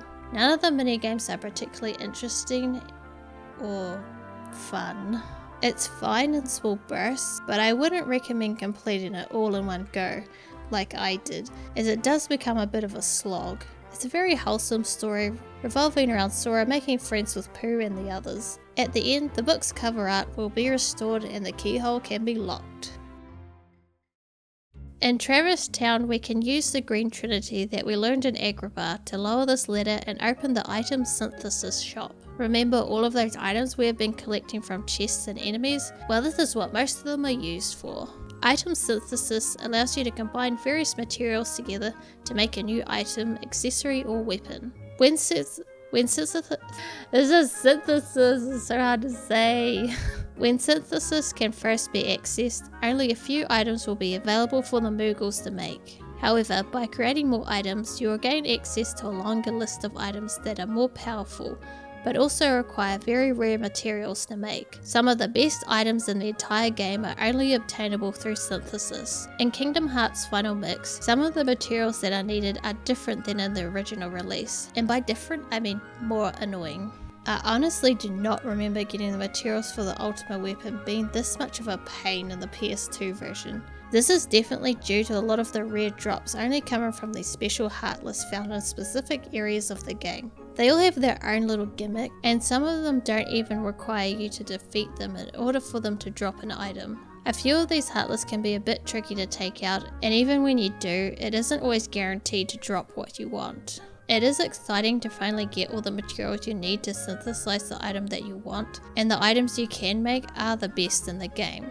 But the grind can be long and arduous, especially when you have rotten luck.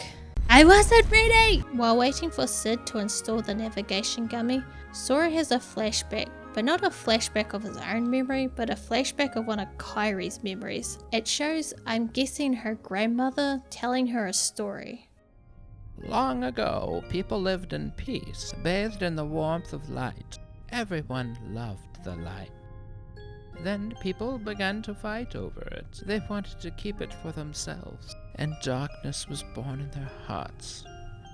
The darkness spread, swallowing the light in many people's hearts. It covered everything, and the world disappeared. But small fragments of light survived in the hearts of children. With these fragments of light, children rebuilt the lost world. It's the world we live in now. But the true light sleeps deep within the darkness. That's why the worlds are still scattered, divided from each other. But someday, a door to the innermost darkness will open, and the true light will return. Listen, child.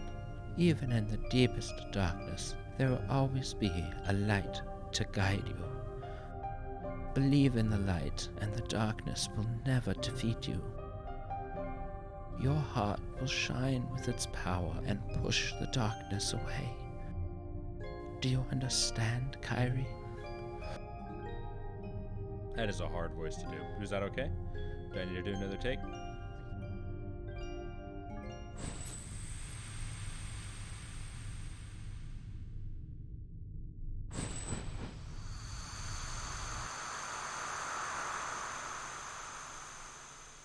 Huh? What's the matter? Nothing. Kyrie?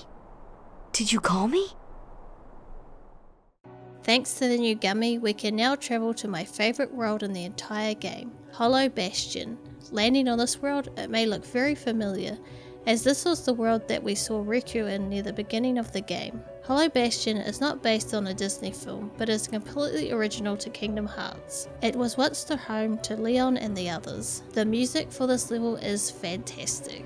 Say what you want about Kingdom Hearts, but you cannot deny that the music is amazing. The soundtrack does a really good job at adding emotional weight to scenes and giving battles high intensity. And we can't forget the beautiful title screen music, Dearly Beloved.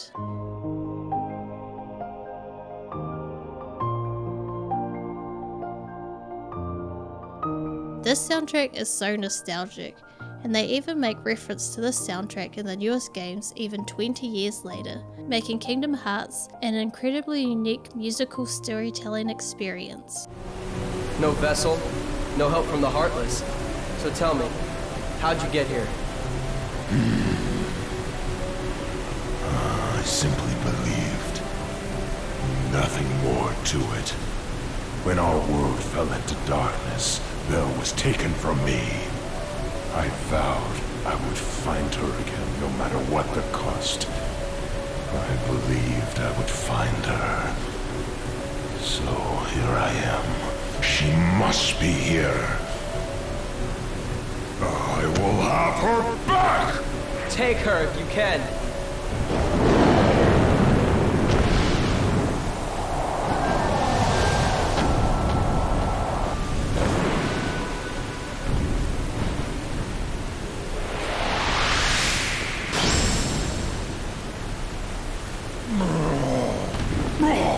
Stop! So, you finally made it. About time. I've been waiting for you. We've always been rivals, haven't we? You've always pushed me, as I've always pushed you. Riku! But it all ends here. There can't be two Keyblade Masters. What are you talking about? Let the Keyblade choose. Its true master.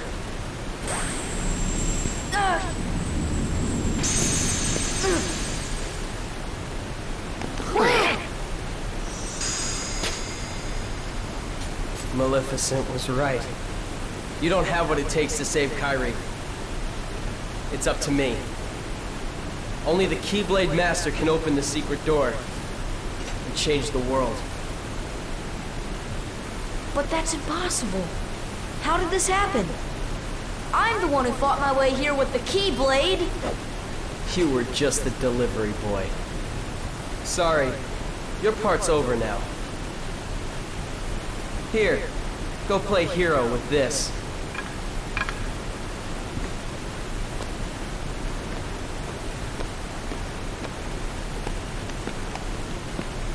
Goofy, let's go. We have to remember our mission.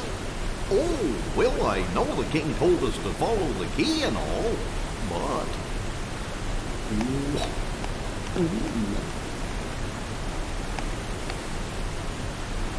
Slower, slowly.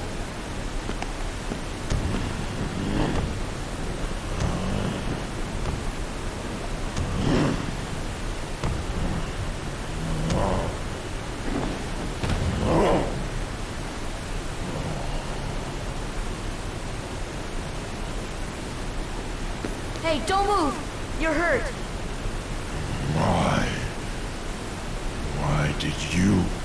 You come here. I came to fight for Belle.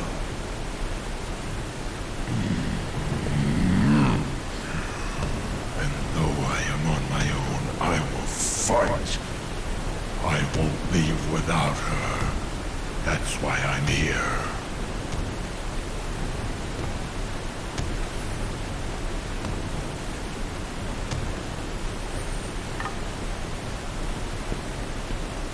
Me too. I'm not gonna give up now. I came here to find someone very important to me. It's pretty shitty that Donald and Goofy just abandoned Sora right there. I know it's the build up to a moment later on, but it still feels out of character for the two. Donald can be a bit of a grumpy bastard at times, but he definitely isn't cruel, and this is cruel. So apparently Riku was originally supposed to be the key bearer, but disappeared into the darkness before he could receive it. But if that was true, why did the Keyblade return to Sora back in Traverse Town? It just doesn't add up. Because Sora no longer has the Keyblade, he won't be able to damage the Heartless with our wooden sword. We can still use magic though. Luckily we have the Beast with us, who is really good at taking them out for us. We need to find a way to open the front door to the castle. By going down into the waterway, we travel through the area until we find the mechanism to open the door. I always thought the fact that you can walk on the water was really cool. I don't think it ever explains why you can walk on the water, you just can. It makes you think like, how did people drink water? Is the surface, like you pour water into a cup, is the surface hard and you can't drink it? Or is that like, is this special water? I don't know. I don't think it matters. As we enter the castle, we see that Maleficent has managed to gather all 7 Princesses of Hearts.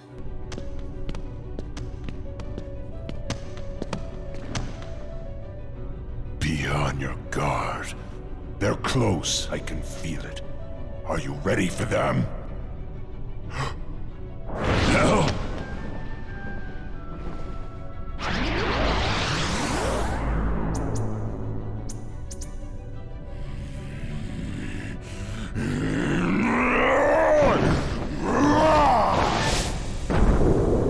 Quit while you can.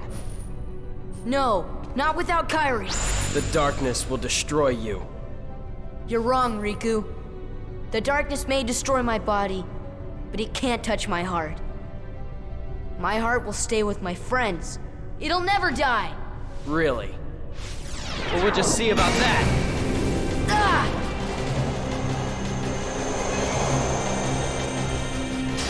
Sora ain't gonna go anywhere. You'd betray your king? Not on your life. But I'm not gonna betray Sora either, 'cause he's become one of my best buddies after all we've been through together.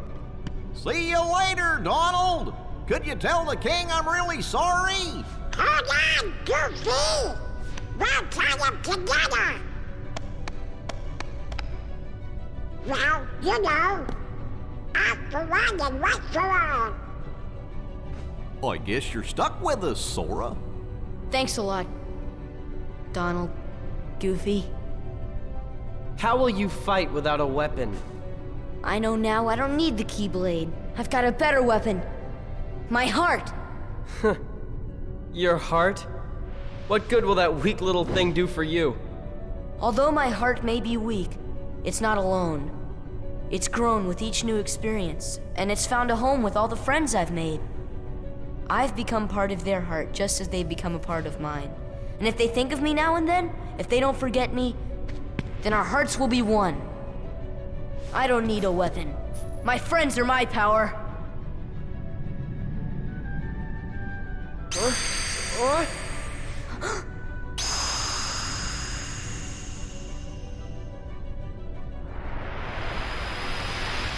The showdown with Riku is really fun. I find that all of the best fights in the game are against human characters with similar fighting mechanics to Sora. Riku has some new attacks, but he fights similar to the way he did at the beginning of the game. After the fight, Riku will scurry away and we can continue our way through the castle. We eventually find ourselves in a library that looks to be the same library that we saw in the flashback with Kairi. There is a small puzzle that we need to complete to find all of the pieces of an emblem to open this door. Riku is running through the hall when he hears a voice behind him. It's the same mysterious figure Sora was confronted by in the cave back on Destiny Islands. The figure encourages Riku to plunge himself deeper into the darkness to make his heart stronger. In order to make it higher up the castle, we need to navigate our way through a series of lifts controlled by these switches.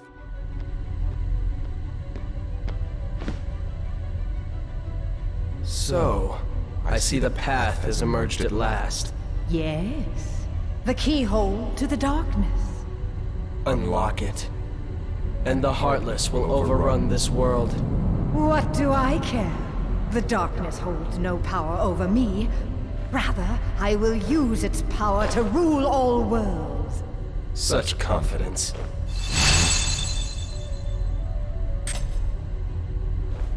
Oh. Ah! Impossible! The Princesses of Heart are all here! It must be her. Without her heart, she will never be able to release her power. The King's fools are here. I'll deal with them myself. You stay here and guard the princesses.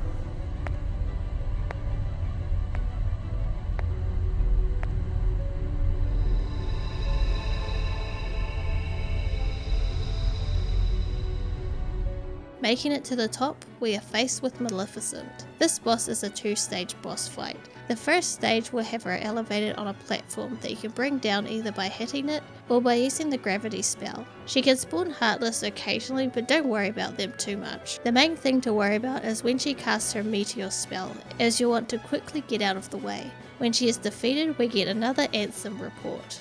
To study the Heartless behavior, I picked one out for observation.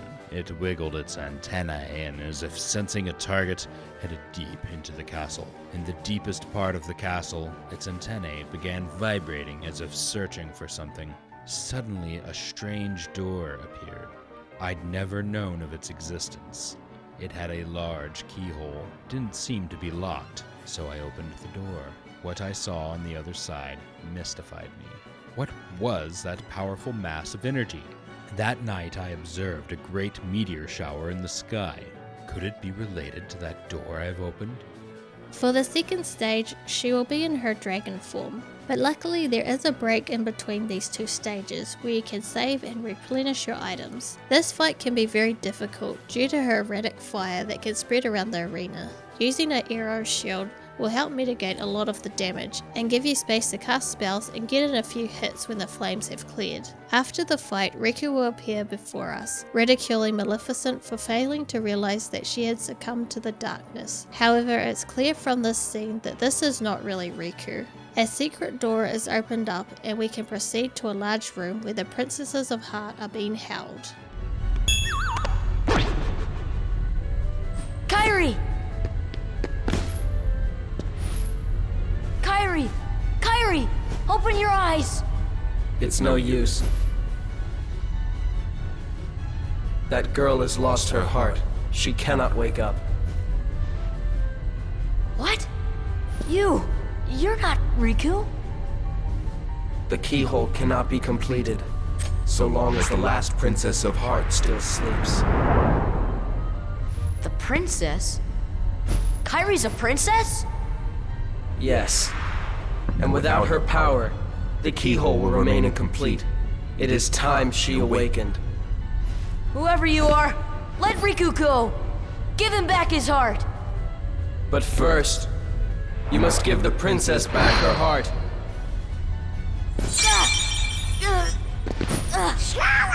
What's... Don't you see yet?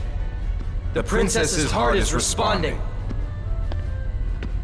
It has been there all along. Kairi's heart rests within you. Kairi's inside me?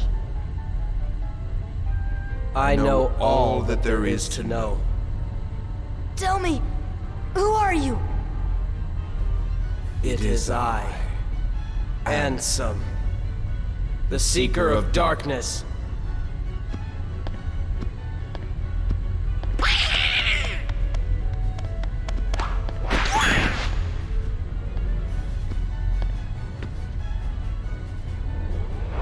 So, I shall release you now, Princess.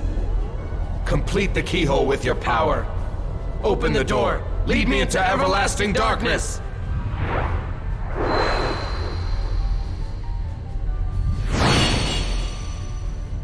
Sora!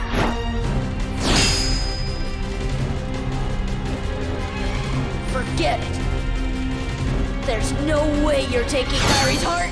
Yeah, so Kairi's heart was inside Sora this entire time. That's why we saw some of her memories and we're seeing random visions of her throughout the game. It must have happened when the door to Destiny Islands was opened and Kairi phased through Sora, although it's never really explained how or why this happens, at least in the context of Kingdom Hearts 1. It does expand on this idea in the other entries, but back in 2002, this was it. You just had to accept it. At this point in the story, Riku has completely lost himself and has had his body taken over by another entity. This fight is pretty challenging as he is very aggressive. You are also fighting him solo, so you can't rely on summons or using your party members as bait.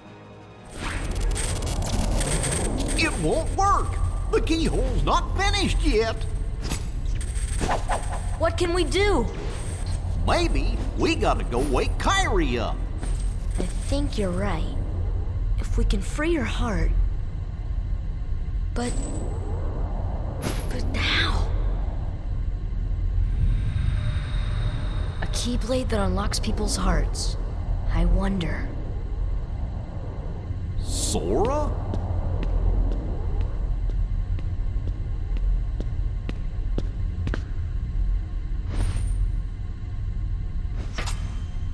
Sora! Hold on! No, wait!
What's happening to me? Falling into darkness.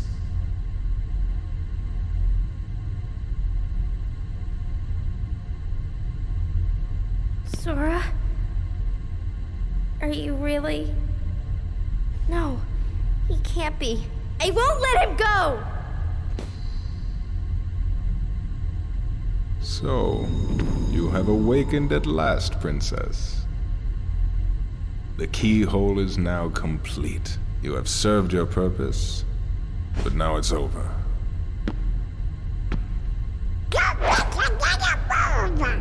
Do you think we can stop him all by ourselves? I don't know.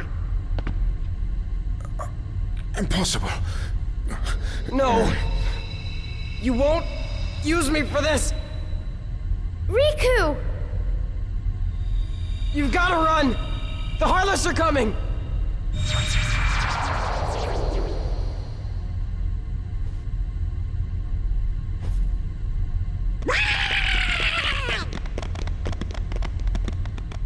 By releasing his heart, Sora ends up turning into a Shadow Heartless with the best running animation ever.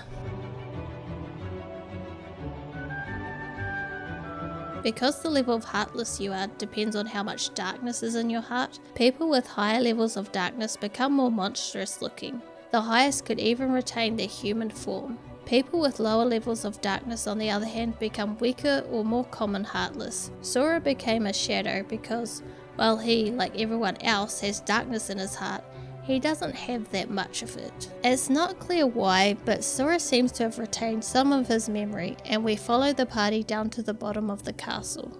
The party is surrounded by shadows, but somehow Kairi manages to recognize Sora and protects him from the other shadows, and Sora turns back into a human.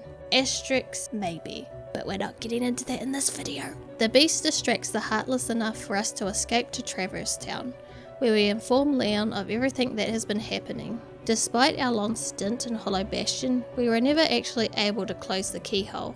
In order to return to the castle, we will need to grab another navigation gummy for our ship. Luckily we don't need to go far, as Sid has hidden it in the secret waterway. When we go to retrieve it, we can talk to Kairi, who will give us the Oathbreaker Keyblade. Okay, in the script I wrote Oathbreaker, but it's actually the opposite. It's called Oathkeeper, not Oathbreaker. I don't know why I wrote that. Which is created from the charm she was making at the start of the game.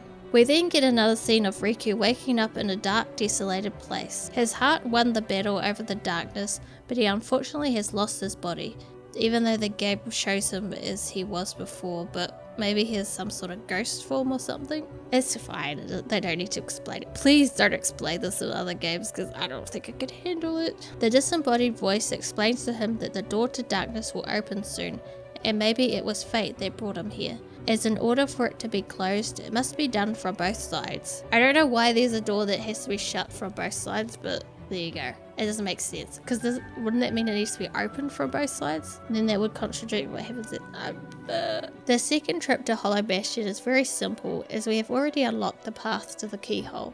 But we can choose to explore the castle more to collect items. Before we can lock the keyhole, we must defeat a behemoth. With high magic, this fight is a breeze. Just spam gravity on its horn and finish it off with a few whacks. After the fight, we will meet up with the Final Fantasy crew. They explain once all of the worlds that have been destroyed by the Heartless are restored, they will once again be separated. Apparently there are walls that isolate worlds from one another, that the Heartless have also destroyed. Once they are back up, there will no longer be a way to travel between worlds. Oh well. Sora locks the keyhole, and with that, the final keyhole has been closed. Oh wait, that's not right. We still have one more to do. Olympus Coliseum is one of the earliest worlds you can visit in the game, although not everything will be unlocked until you finish Hollow Bastion. Before we can compete in the Coliseum games, we must first complete some training on our first visit. All we need to do is break all of the wooden barrels within a time limit. Even when we pass the training, Phil refuses to let us participate in the games. Why not? 2 words. You guys ain't heroes. Come on! As we leave, we are met by Hades, who hands us an access pass for the preliminary rounds. Fighting in tournaments is the major gameplay feature of the Coliseum. We only have to go through a few stages of enemies in our first event. Because your health and MP do not regenerate between stages, you must manage your resources. It isn't much of an issue for the initial event because there are just roughly 10 stages. The final fight will be against the fan favourite Cloud Strife, who is working for Hades because he thinks Hades will help him find someone he is looking for. Cloud is really doom and gloom in this incarnation. Oh, I'm so upset because I didn't get to play the game the way I wanted to.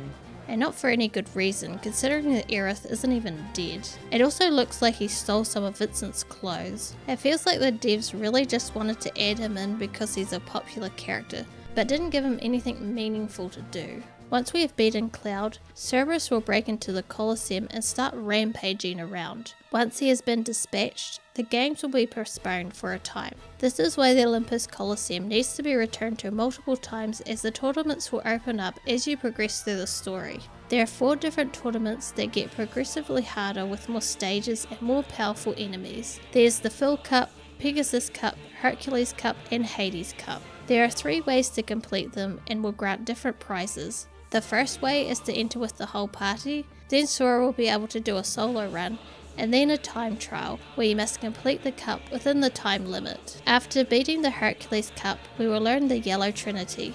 The keyhole is just behind this rock. Hades is by far the hardest cup, with 49 stages and multiple bosses to fight, but you do get some of the best gear for Donald and Goofy, as well as, in my opinion, the best spell in the game. There is no doubt that the Heartless are deeply connected to the people's hearts. Further study may unravel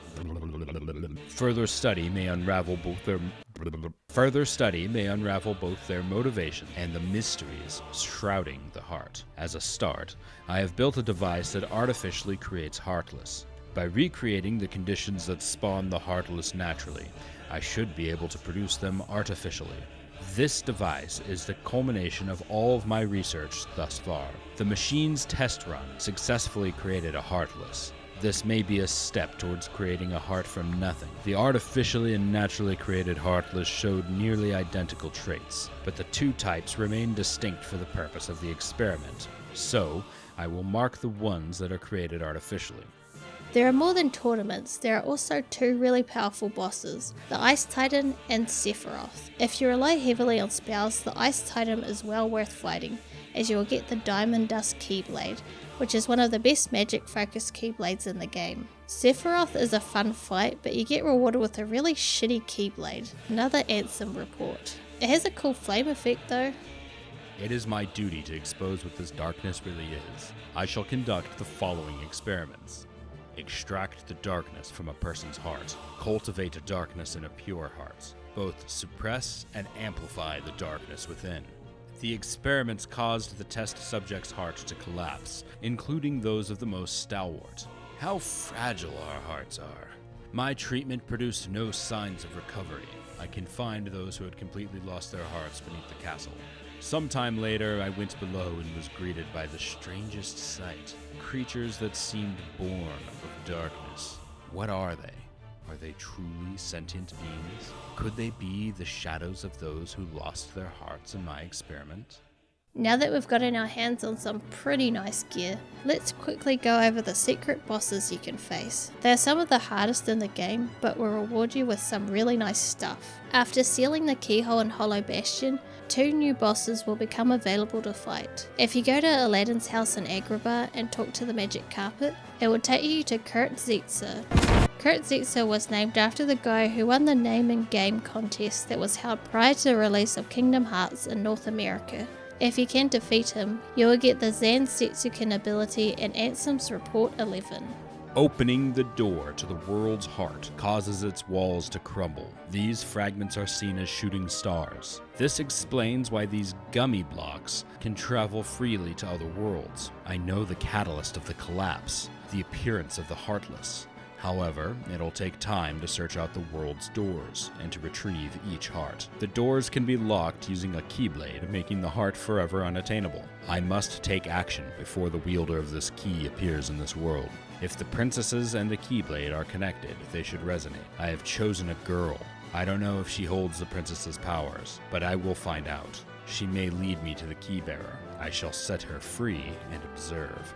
Phantom can be fought in Neverland at the Clock Tower. He will only spawn after adding Peter Pan to your party and talking to Tinkerbell. Take lots of ethers into this fight as you will need them. After the battle, you obtain the power of Stopka. That's not how it's said. Stopka. The hardest boss in the game can be fought after reaching the end of the world. The boss is referred to as the Unknown. If you have played the other games in the series, you can probably figure out who this is. This boss is really hard, but a lot of fun. Easily my favourite boss in the game. For defeating the Unknown, you require an XP necklace and Ansem's Report 13. Where does the body go when it separates from the heart? If the soul remains within the body, is it still considered to be deceased? When the heart returns to the heartless, the physical form disappears, but that is merely true in this world. Perhaps the body exists in another form, in another world. If that is the case, then it is possible for one to exist in 2 worlds. A being that is neither darkness nor light, belonging nowhere, abandoned by its heart, a mere shell of its former self. The relation between the heart and the body is complex. However, I am certain that if your self exists here, then by definition, the other cannot truly exist. The other, the one which does not exist, shall be dubbed nobody. An unavoidable byproduct of the destructive nature of all Heartless is the end of the world. Many former worlds have been decimated to construct this new, more complex one. When the heart of a world is cut out, a sliver of the world is scattered through space until it finally meets and merges with the end of the world. Here we will be facing off against some of the most powerful Heartless in the game, and it is here where Ansem plans to summon Kingdom Hearts. Most of this world will consist of Sora and the party fighting through hordes of Heartless and collecting some rare and valuable items. Because there are fragments of all worlds here, we will be seeing sections of other worlds that we have already visited. Since most of this level is just fighting, I'm going to go over the last Ansem reports that we received from Eris after closing Hollow Bastion's keyhole. It is my duty to expose what this darkness really is. I shall conduct the following experiments. Extract the darkness from a person's heart. Cultivate a darkness in a pure heart. Both suppress and amplify the darkness within. The experiments caused the test subject's heart to collapse, including those of the most stalwart. How fragile our hearts are. My treatment produced no signs of recovery. I confined those who had completely lost their hearts beneath the castle. Sometime later, I went below and was greeted by the strangest sight. Creatures that seemed born of darkness. What are they? Are they truly sentient beings? Could they be the shadows of those who lost their hearts in my experiment? The Heartless appear in groups and are multiplying rapidly. I've provided them both living and non-living samples. They've responded only to the living. They seem to multiply after absorbing something from the living creatures. Their prey vanishes without a trace. I believe the Heartless are taking hearts. They are born from those who've lost their hearts and thrive on hearts seized from others. The hearts taken by the Heartless become heartless themselves. Though I lack proof, I am confident in this hypothesis. I must also study their behavioral principles. Though they lack emotion, they do seem to have some intelligence. How to communicate with them? It's just occurred to me.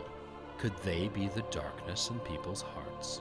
About halfway through the level, we get to face off against Chernobog from the first Fantasia film. He is freaking massive. Good thing we can fly during this fight. You mainly want to try and get behind his head. He doesn't attack that often, but when he does, he can cause a massive amount of damage. Once we've defeated him, we will gain Super Glide. A hole will appear on the mountain where he was standing, leading us deeper into the world.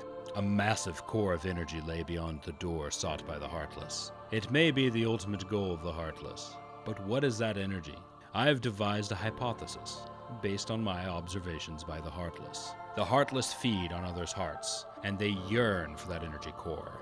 That thing beyond the door must be a heart, too. The heart of this world. There's no proof, but having felt that immense energy, I am certain that was the heart of the world. The Heartless are trying to take hearts not only from all living creatures, but from the planet itself. But what do they mean to do with the heart of the world? Just as some people have hearts, so do worlds. The same can be said of stars in the night sky. Deep within each world lies a door. The Heartless desire those hearts. Born out of darkness in people's hearts, they seek to return to a greater heart. The Heartless come from people's hearts, as does the darkness. Is the core of the world's heart the world of the Heartless? I will pursue the answer there and become all-knowing.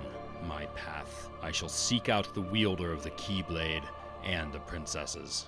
My body is too frail for such a journey, but I must. I will cast it off and plunge into the depths of darkness.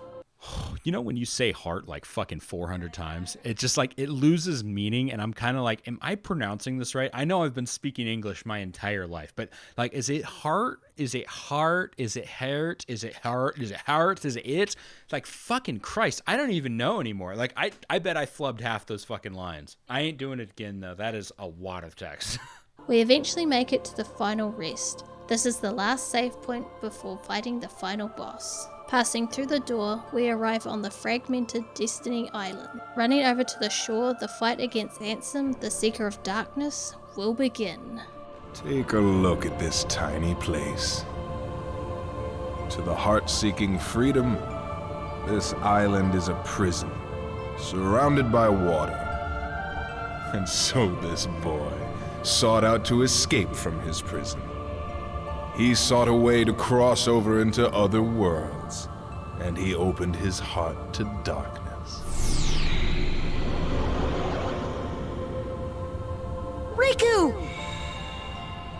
Don't bother. Your voice can no longer reach him where he is. His heart belongs again to darkness. All worlds begin in darkness, and all so end. The heart is no different. Darkness sprouts within it. It grows, consumes it. Such is its nature. In the end, every heart returns to the darkness whence it came. You see, darkness is the heart's true essence. That's not true! The heart may be weak, and sometimes it may even give in. But I've learned that deep down there's a light that never goes out.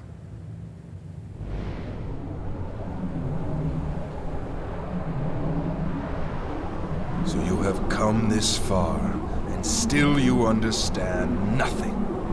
Every light must fade. Every heart return to darkness. This fight is really not that hard. Ansem's Guardian can make things a little tricky at times, but just make sure he doesn't hit you when Ansem yells, "Submit!" He gives you plenty of space to move around and can be stunned. The next stage of the fight will be against the familiar dark side. The fight is pretty much the same as the previous fights, except there will be balls of darkness falling around the arena. The third stage is the hardest in my opinion. It's similar to the first, except there's less room to move around, and Ansem is far more aggressive. He's got a lot of new attacks like erupting dark energy pillars, and will also use a dash attack that he will try to fake you out with. For the final stage of the fight, Ansem will turn into this. A giant monster ship thing. You need to attack the human part of this thing. As you chip away at his health, you'll have to start attacking different sections to open up rooms where Donald and Goofy can be freed. Like I mentioned a little bit earlier, the strength of a Heartless is determined by how much darkness an individual has in their heart. Ansem was somehow able to retain a human level intelligence. Now as of this game, we don't really know much about Ansem before he became a Heartless, apart from he was the leader of Hollow Bastion and what we learned from his reports. Like a lot of plot points in Kingdom Hearts, this gets expanded upon in future games, for better or for worse. Once Donald and Goofy have rejoined the party, we now just need to go back to attacking Ansem until his health reaches 0.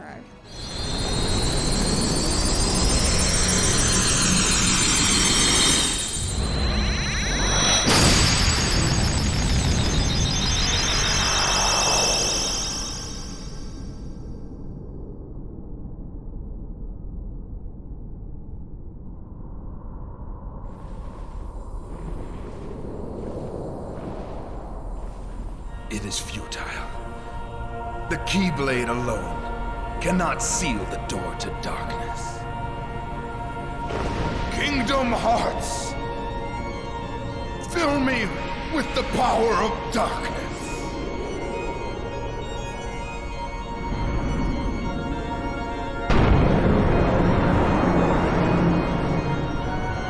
Supreme darkness! You're wrong. I know now, without a doubt, Kingdom Hearts is light.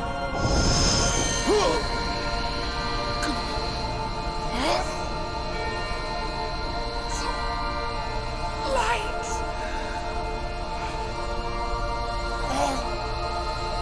But why?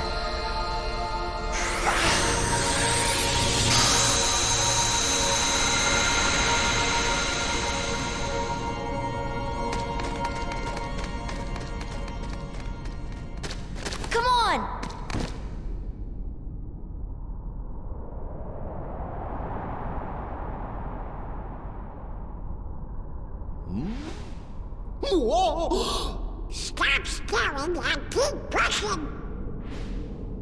Huh?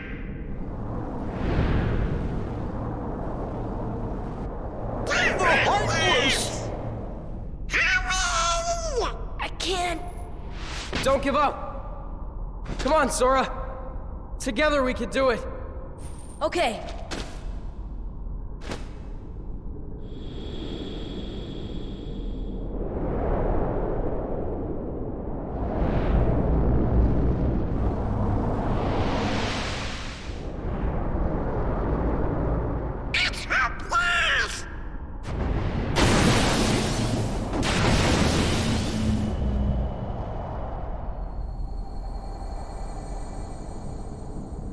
Oh.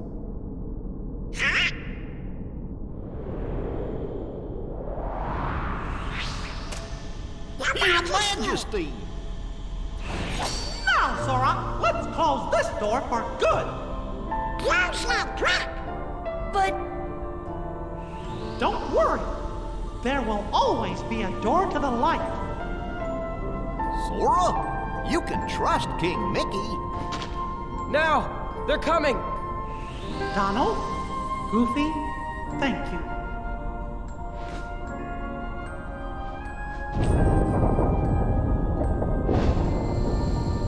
Take care of her.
Sora!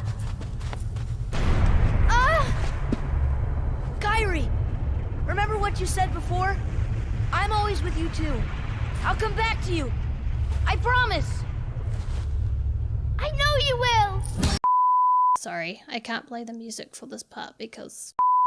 Once Kingdom Hearts is closed, the worlds begin to restore themselves. Sora promises to return to Kairi when his obligations are completed, just as the end of the world breaks apart. Kairi is sent back to the Destiny Islands alone, while Sora, Donald and Goofy end up on a pathway that leads to somewhere. Nobody knows, it's a mystery. The concept of Kingdom Hearts from an outsider's perspective is strange, or so I've heard, because I have never been on the outside. From the very first time I learned about this game, I was completely on board. Disney cartoons combined with Final Fantasy sounds like a great idea to me. Honestly, the weakest part of this game has to be the Disney worlds. A lot of the stories that take place within them aren't all that interesting. The Disney characters are just blander versions of their film counterparts. I think their desire to try and stick so closely to the film plots was what really dragged down the experiences. The best worlds such as Halloween Town and Olympus Coliseum kinda just did their own thing, and were a lot better off for it. The combat is fantastic and still holds up today. It is slower than in later entries, but it does make for a more tactical use of the command menu. At the beginning of the game, you are quite limited on how you can approach each encounter, but the game paces out new abilities and spells so well that you can really find your own playstyle that fits you. Some of the smaller encounters can get a bit repetitive, but the bosses are a real highlight, especially the secret bosses. The first entry into the Kingdom Hearts franchise started off with a pretty simple and easy to follow plot. There are a lot of fantastical elements that you just have to take at face value, but they never took away from the overall narrative that the game was trying to portray. However, these gaps in the backstory are expanded upon, let's just say, to ludicrous degrees in future titles. So much so that you could argue that the relative simplicity of the first Kingdom Hearts set up the convoluted narrative that the series is now known for.